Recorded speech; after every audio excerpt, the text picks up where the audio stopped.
Welcome back to my channel Puja's lifestyle. I hope তোমরা সবাই খুব ভালো আছো, আমিও খুব ভালো আছি। তো আজকে সকাল সকাল রেডি হয়ে নিয়েছি, যাচ্ছি হচ্ছে আজকে বাড়ি প্রায় 7 মাস পর।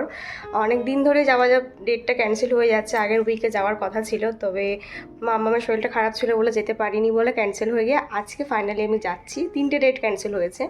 যাই হোক, আমি রেডি হয়ে নিয়েছি, মাম্মামকে রেডি করেছি। ওই মাম্মাম, এই যে মাম্মাম হাফ রেডি হয়ে আছে, নিজেকে ফুলটা রেডিটা করাবো। তো যাই হোক, চলো আজকে ব্লগটা এখান থেকে স্টার্ট করলাম। বাড়ি গিয়ে কী কী করছি, কার সাথে দেখা হচ্ছে, সবটাই শেয়ার করব। প্রচণ্ড রৌদ্র বাইরে, জানি না কীভাবে যাব। তো চলো, টাইম নেই হাতে একদম। ওই যে ব্যাগ রেডি, ব্যাগগুলো নিচে নামাতে হবে, তোমার দাদাভাই নিচে নিয়ে যাবে। তো চলো আপাতত বেরাই, বেরিয়ে আবার দেখা। তো ফাইনালি কিন্তু আমরা এবার বেরিয়ে পড়ছি আমাদের ডেস্টিনেশনে যাওয়ার জন্য। আর এদিকে দেখো, মাম্মামের ঠাম্মি কিন্তু খুব কান্নাকাটি করছিল, কারণ ওকে নিয়ে আমাদের বেশিরভাগ টাইম কাটে। আর এইবারের আমার ট্রিপটা 1 মাসের হতে চলেছে, মানে 1 মাস আমি বাপের বাড়ি গিয়ে থাকবো।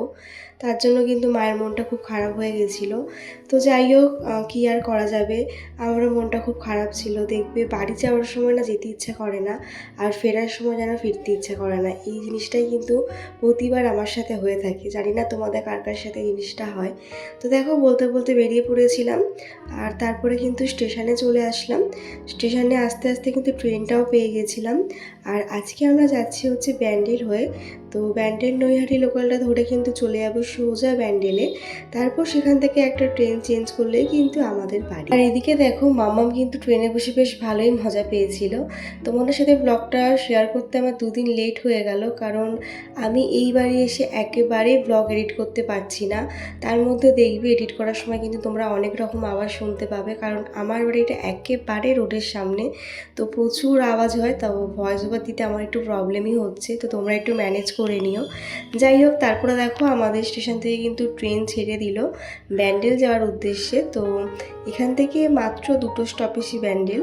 তারপর সেখান থেকে কিন্তু ব্যান্ডেল থেকে ট্রেন ধরে আমার বাড়ি ওই আধ ঘন্টার মতন টাইম লাগে।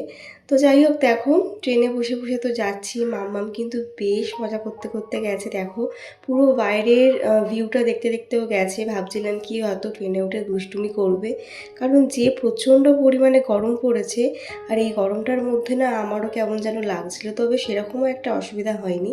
তো দেখো, বলতে বলতে চলে আসলাম হচ্ছে ব্যান্ডেল যাওয়ার জন্য যে ব্রিজটা আমাদেরকে ক্রস করতে হয়। অ্যাকচুয়ালি এই ব্রিজটার নাম আমি ঠিক জানি না, দেখে কিন্তু মনে হচ্ছিল সেই বালি ব্রিজের মতন, তবে এটা বালি ব্রিজ নয়, এটা গরিফা হয়ে যায় ট্রেনটা ব্যান্ডেল যাওয়ার জন্য। তো সেই ব্রিজটাই এক্স্যাক্টলি নামটা মনে পড়ছে না। তো যাই হোক, তারপরে দেখো আমিও কিন্তু বাইরের ভিউটা ফিল করতে করতে এখন আমার বাড়ির দিকে রওনা দিচ্ছি। তো বেশ ভালোই লাগছিল জানো তো, কারণ এতগুলো দিন পর বাড়ি যাচ্ছি, একটা আনন্দ কাজ করছিল। আর ওই বাড়ির দিকেও কিন্তু মনটা খারাপ হয়েছিল, কারণ বাবা মা পুরোই একা বাড়িতে। তাও ভালো যে দিদা আছে, দিদা থাকতে মায়ের একটা সঙ্গী হবে। তো দেখবি মেয়েদের জীবনটা কেমন না, যেখানে থাকি তার জন্য একটা মায়া পড়েছে, আবার যেখানে যাব তার জন্য একটা মায়া, মানে দুদিকে আমাদের টান হয়ে যায়। তো যাই হোক, তারপরে দেখো ব্যান্ডেলে নেমে কিন্তু আরেকটা ট্রেন ধরে নিয়েছিলাম। আর তারপর কিন্তু ফাইনালি চলে আসে ব্রিজটা স্টেশনে। আর এতগুলো দিন পর নিজের জায়গাতে এসে কিন্তু বেশ ভালোই লাগছিল, মানে আলাদা একটা অনুভূতি কাজ করছিল। তো এখানে এসে তোমার দাদাভাই একটু ফ্রেশ হয়ে নিচ্ছিল, কারণ বাইরে তো প্রচণ্ড রোদের তাপ। আমরা সবাই কিন্তু ঘেমে নিয়ে একসাথে, মামামের তো এনার্জিও লস হয়ে গেছিলো, মানে প্রচণ্ড টায়ার্ড হয়ে গেছিলো, আমার কোলে মাথা দিয়ে শুয়ে পড়েছিল। তো দেখো কত লাগেজ, যেহেতু এত রোদ্দুর, এটা হওয়াটাই স্বাভাবিক, কারণ আমরা বড়রাই কিন্তু পুরো টায়ার্ড হয়ে যাচ্ছিলাম। তো যাই হোক, তারপরে কিন্তু আমরা এবারে চলে যাব টোটো ধরে আমাদের বাড়ি। আর এখান থেকে রিষ্টা স্টেশন থেকে আমার বাড়ি কিন্তু দূরত্ব মাত্র 5 মিনিট টোটো করে, আর হেঁটে গেলে হয়তো 10 মিনিট লাগবে। তো আমরা কিন্তু এখান থেকে টোটো ধরে নিলাম, তারপরে কিন্তু বাড়ি যাবো আর কি। তো খুব ভালোই একটা মজা হচ্ছিল, কারণ এতগুলো দিন পর বাড়ি যাচ্ছি। আর এদিকে মনটাও খারাপ হচ্ছিল, কারণ তোমার দাদাভাইকে ছেড়ে থাকবো এতগুলো দিন, আর আমার সেরকম আশাই হয় না বাড়িতে, তবুও এতগুলো দিন থাকবো, তার জন্য মন খারাপ লাগছিল। তো কি করা যাবে, বাড়ি তো আসতেই হতো। তারপরে কিন্তু দেখো, নিজের এলাকা, নিজের এইসব জায়গাগুলো যেন একটা সময় ভীষণ চেনা ছিল, কিন্তু এখন না আসাতে কিন্তু এগুলো অচেনা হয়ে গেছে। তো অনেকগুলো দিন পর দেখবি নিজের এলাকায় আসলে কিন্তু বেশ ভালোই লাগে, মনে হয় কি নিজের আয়ত্তে চলে এসেছি, এরকম একটা ব্যাপার। তো যাই হোক, এখন যাচ্ছি। তো এবার কিন্তু চলে আসলাম বাড়ির সামনে। বাড়ি যাওয়ার আগে অবশ্যই মিষ্টি নিতে হবে, তো মিষ্টি আর কোল্ড ড্রিঙ্কস নিয়ে নিয়েছিলাম বাড়ির সবার জন্য।